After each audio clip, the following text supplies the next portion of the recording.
I'm Peter Meredith, and welcome to the Writer's Review.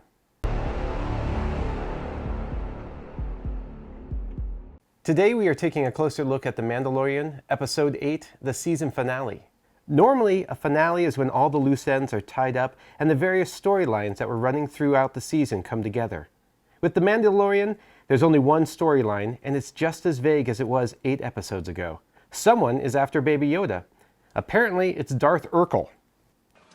Well, hello, Mr. Fancy Pants. He's still after him at the end, so nothing's changed on that front. And after 8 episodes, nothing has changed with the characters. There's nothing dynamic about any of them, which makes them somewhat dull in my opinion. And nothing has changed with regard to the writing either. Just as it has been all season, the Mandalorian finale ends with an odd mishmash of logic-defying scenes, unlikely actions, and moronic characters. No one grows or learns anything. The trials they face are all physical and all tensionless. The show's saving grace is its special effects. Once again, you feel like you're in this world, surrounded by spaceships and odd aliens and completely useless stormtroopers. The episode starts with the 2 bike troopers from the last episode discussing Baby Yoda. He is now the asset.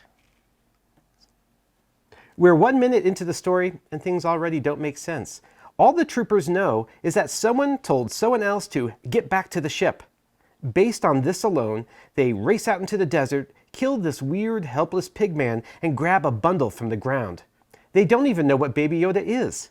They didn't even look at it. For all they know, it could be the pigman's baby, or his laundry, or a pet like they later suggest. What's in the box?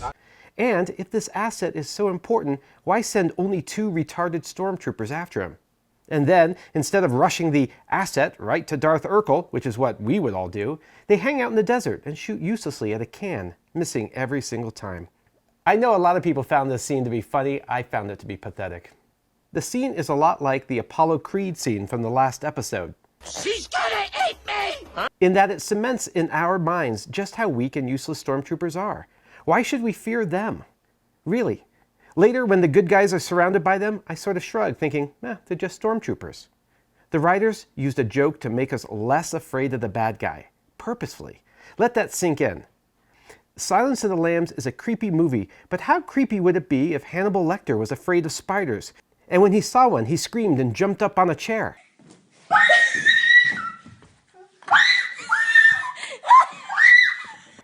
While the 2 stormtroopers are busy undermining their last bit of credibility, IG-11 comes walking up. So the 2 are doomed. We've seen IG-11 wade through 50 bad guys without a scratch, and yes, he kills these 2 with ease.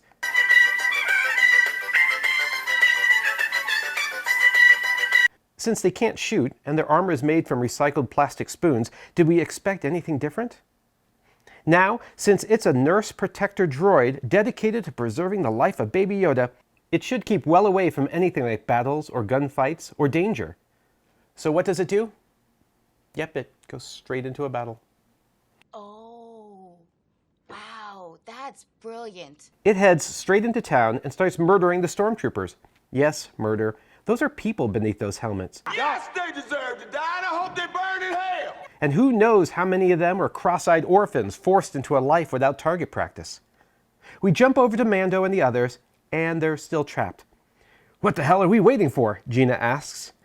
Darth Urkel is giving them until sundown to give him something he wants, but which they don't have. Can I ask, why is he giving them until sundown? Why not give them 5 minutes to decide? If you give them any longer, they'll just spend it looking for a way to escape. And that's just what they do. What a surprise. Can I say it? What a fucking surprise. What a surprise. That was better. Good job. They find a way out, but in true Mandalorian fashion, even this is stupid. They look for a sewer grate and find one the size of an oven. A sewer grate in a cantina. Ooh, must smell great. Ugh, what is that stench? It's fantastic. The stench would be horrible. It makes no sense unless they meant to say it was a storm drain, and then it really doesn't make any sense either. With the drain so high, the place would flood. And why have it inside the cantina? They need a way out, and this is the best escape the writers could come up with. I wish I could write. Just picture if this was how the Great Escape went.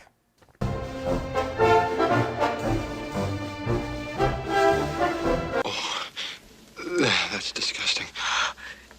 Or we can just go through this handy sewer grate. Before they get the sewer open, Darth Urkel gives a little speech about not wanting any violence. Isn't this the same guy who just killed a bunch of his own men, including an officer who interrupted him? That's not very believable at all. Of course, he then threatens them a minute later with a big gun. So why the speech? For some reason, Darth Urkel lets the three of them know that he knows their names. I think we're supposed to be in awe that he somehow knows them. I guess he does this to add to his air of mystery. But I'm only confused, and the explanation given by Mando doesn't help. If I followed his logic, Darth Erkel was on Mandalore 25 years ago during the Purge, whatever that was, and that was the last time Mando used the name Jar Jar Jardin. So Darth Erkel has access to 500,000 Mandalorian names and 500,000 portraits that all look like this? And from that he knows who Mando is? Okay, I guess. But does his name even matter? They don't know that we know they know we know. And Joe, you can't say anything. Couldn't if I wanted to.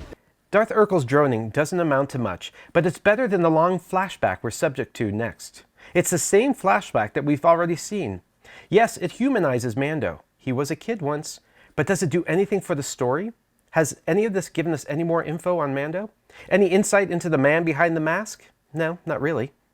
Thankfully, we cut back to the godlike Bounty Droid as he tears through an entire regiment of stormtroopers. It is actually a very cool fight, but as usual, there's no tension. How could there be? He's indestructible. Mando and Gina rush out to help IG-11, and the fight heats up, as does the cool factor. It's pretty awesome, and something completely unexpected happens. Mando gets hurt. No way! Smarmy Darth Urkel is out there, sort of walking around during the fight, and instead of shooting Mando, he shoots some sort of power box that is just sitting out in the middle of this giant fight, and for some reason it's filled with dynamite and explodes like a bomb. Mando is knocked unconscious and has to be saved by Gina, and holy crap, he's dying! This is the first time I've been surprised this entire season. Finally, something is going to happen to Mando that he can't just shoot his way out of. What's unsurprising is that the writers screwed us up too. Mando tells the others, "Go on without me." And for some reason, the Bounty Droid goes against all that programming we were told about and hands off Baby Yoda to a chick he's just met and says he will stay with Mando. This makes no logical sense at all. In fact, nothing the droid does in this episode makes sense. Here's the deal. The writers want some sort of emotion in this episode. They failed to get it in the last episode when the pigman died off screen, and now they give us this half-hearted attempt to bridge the emotional chasm between man and machine. It starts with IG-11 asking to take Mando's helmet off, and he says, "No living thing can take off my helmet." Ah, boy. It's a droid. It's not alive either, just in case you were wondering. Thankfully, IG-11 reminds us that it's a droid, and he is allowed to take off Mando's helmet, and... That's Mando? Really? Sorry, girls. I know you were expecting a little bit more. Maybe I was too. Disappointed. What about you, darling? Disappointed! I don't know. I guess I expected someone a little better looking. This sort of kills the moment for me, really. IG saves his life with a puff of smoke from a vape pen. Oh, I feel better already. It takes about 3 seconds for Mando to go from death's door to limping to full power. Remember when force healing was the big controversy? Ah, the good old days. Who needs Jedi magic when we got this stuff? Yes, it's stupid. And the way it was used is stupid. Yes, I saw Luke in a vat being healed from a few scratches and a bad case of hypothermia in Empire Strikes Back. But at least that was vague enough for plausibility. This, on the other hand, is so stupid. I'm getting off track. During some of this, Darth Urkel orders in a flamethrower unit to burn everyone alive. Why would Darth Urkel want to burn poor little Baby Yoda alive? You have something I want, but not really, because I want to burn it one moment and save it the next moment. I'm an idiot. He seems to go back and forth on this quite a bit. Baby Yoda is more valuable than we will ever know, so let's burn him alive or shoot at him with a TIE fighter. Maybe I should really stop trying to make sense of any of this. It's too much. I should just sit back and enjoy watching Baby Yoda save the day by using the Force to blow back the flames. Awesome scene. That's what you get! Mando and the droid catch up to the others, and they come across a pile of helmets. All that's left of the Mandalorians, except for the armorer. She's hanging out in the sewers alone, collecting things and talking to herself. She orders Mando to watch Baby Yoda because it's the way. Is that how they do it? That is the way. That is the way. Wait, I said it with too much emotion. That is the way. He wants to stay with her, a fellow Mandalorian, but that's not the way, I guess. So he asks her to come with them, but that's not the way either. Doesn't he know anything? The way is to putter around the sewers like a retiree. Mando has to watch the Baby Yoda and become his father because that's the way. But having her come with them is not the way, but staying in the sewers and hanging around like a retiree with a cat is also the way, just not Mando's way. Got it. They chit-chat until stormtroopers arrive. Then she hands over a jetpack stating that until he knows it, it won't listen to his commands.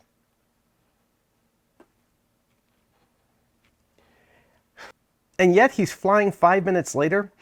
Remember, don't try to make sense of any of this. $15 million an episode, and this has been the writing all season. So they leave, and the next scene is useless. The armor sits there while stormtroopers come into the room. They come right up to her and all get within punching range. I'm supposed to do an eye roll here, but I never can do that right. You don't roll your whole head, just your eyes. I wonder what's going to happen next. Oh, she kills them all. Shocked face. I want to show you something. It's my shocked face.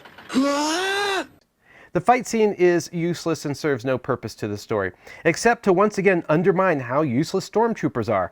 There are 7 of them, and none of them actually aims their gun at her or shoots at her. They only shoot at the walls. So, yay stormtroopers. Once again, all dead.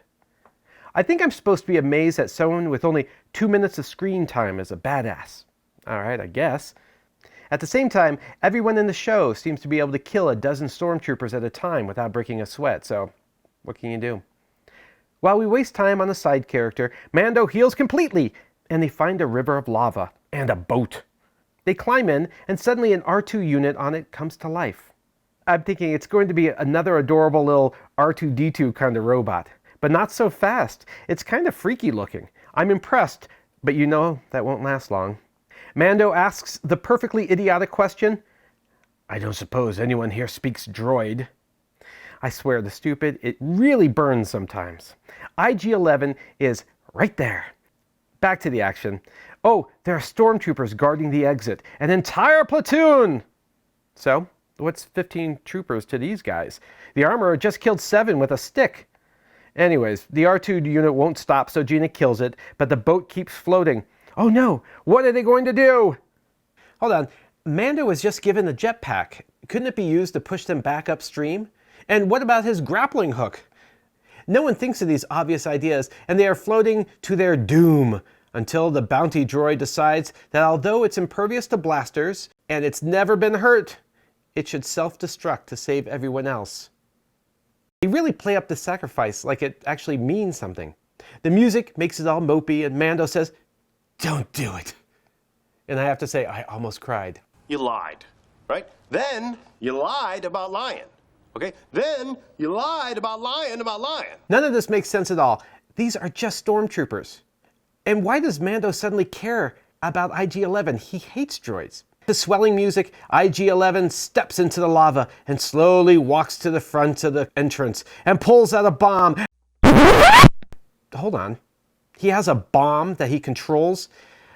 Why didn't he throw the damn thing and have it explode when it cleared the tunnel? Or make a little boat with the scraps of the R2 unit and float it ahead of them?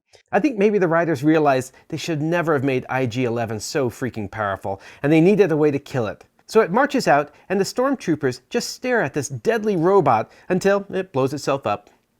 Yes, it's so stupid. And oddly, for such a big explosion, the stormtroopers all just sort of die in place. The explosion should have blown them into pieces, and yet they lay in these little perfect heaps. Before we can get past such a dumb shot selection, Darth Urkel shows up in his TIE fighter. He wants Baby Yoda so badly he's willing to kill Baby Yoda to get Baby Yoda. Like so much of this episode, Darth Erkel doesn't make any sense, but his appearance does kick off the funniest line of the season. He missed! He won't next time. Our blasters are useless against him. Hey, let's make the baby do the magic hand thing. Come on, baby! Do the magic hand thing!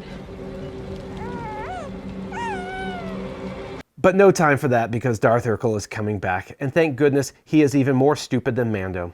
I mean, he could hover a mile up and shoot the shit out of them, but he wants to give Mando a fighting chance to kill him, and flies in close. Ooh, he's just as stupid as Kylo Ren. Look at this. So Darth Urkel flies low enough for Mando to use his jetpack. Yep, the same jetpack he was supposed to know before he could use. Although this is all very stupid, the battle itself is well shot and compelling. This is what Star Wars does best. Mando destroys the TIE fighter, and then we have a super happy ending scene, which is a little jarring. They just assume the town is now clear of bad guy, and that everything is going to be okily-dokily. Only, just then, Darth Urkel cuts himself out of the TIE fighter using a weird lightsaber. He stands all badass, but he's still Darth Urkel, no matter what kind of sword he has, so I'm a little less than impressed. This episode was poorly written, with truly terrible moments that just pulled me out of the story, Mando's resurrection being the worst. But that TIE fighter scene and the big battle really stuck to me. The writing was 8th grade level, but the special effects were just beautiful. I'm going to rate this one a 75 and pray that next season they hire actual writers who understand their craft. Maybe like someone who's written 40 novels and is an Amazon bestseller. Yes, my brain is better than everybody's! My latest is The Culling.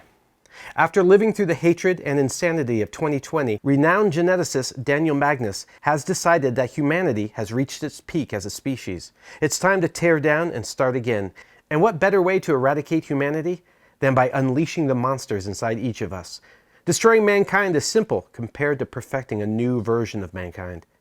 Just as evil resides within all of us, the hero does as well. It's just much harder to bring out. The chosen are those few who survive the process. They become greater in every regard. The other 98%, however, become the stuff of nightmares. Wickedly cunning and ferociously strong, they are insatiable demons that make the average zombie look like it's made of sticks and string.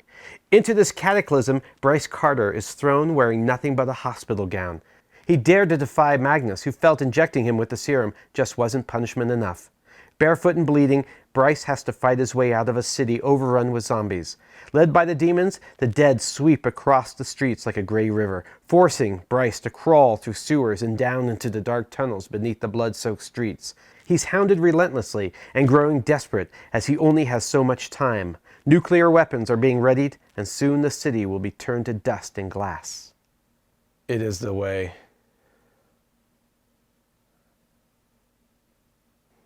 It is the way. No. That was too much. That was too fast, too exciting. It is the way. If you enjoyed this review, make sure you subscribe and hit like and ring that little bell. Thank you very much.